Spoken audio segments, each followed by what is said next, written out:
Bonjour à tous et bienvenue sur Noir Célèbre, le podcast où nous explorons les œuvres et les figures marquantes de l'histoire afro-américaine et afro-latine. Aujourd'hui, nous allons parler d'un roman emblématique de la littérature africaine, Vie cruelle de Mongo Betty.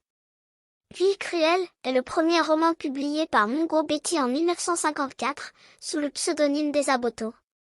Mongo Betty, de son vrai nom Alexandre Biyidi Awala, est un écrivain camerounais connu pour ses critiques acerbes de la colonisation et des régimes post-coloniaux en Afrique. À travers ses œuvres, Betty dénonce les injustices et les abus commis par les colons européens et les élites africaines. L'histoire de Vie cruelle se déroule dans la ville fictive d'Edea, au Cameroun, à une époque où le pays était encore sous le joug de la colonisation française. Le roman suit le parcours de Banda, un jeune homme ambitieux qui quitte son village natal pour vendre son cacao en ville. Banda espère ainsi gagner suffisamment d'argent pour payer la dot de sa fiancée et réaliser le rêve de sa mère de le voir marié. Cependant, dès son arrivée en ville, Banda est confronté à la dure réalité de la vie urbaine sous la colonisation.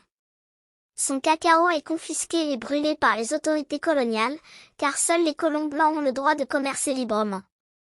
Banda découvre rapidement que la ville est un lieu de corruption, d'injustice et de violence, où les Africains sont exploités et opprimés par les colons européens.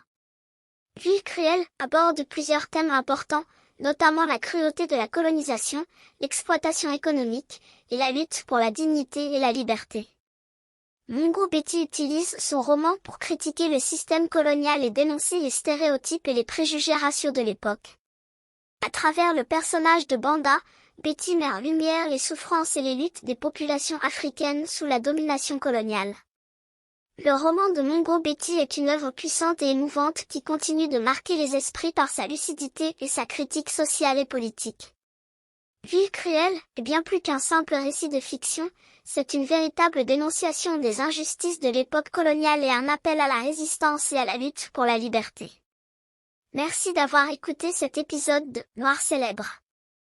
J'espère que vous avez apprécié cette plongée dans l'univers de Vie cruelle de Mongo Betty. N'oubliez pas de vous abonner et de partager ce podcast avec vos amis. À la prochaine fois pour une nouvelle histoire inspirante.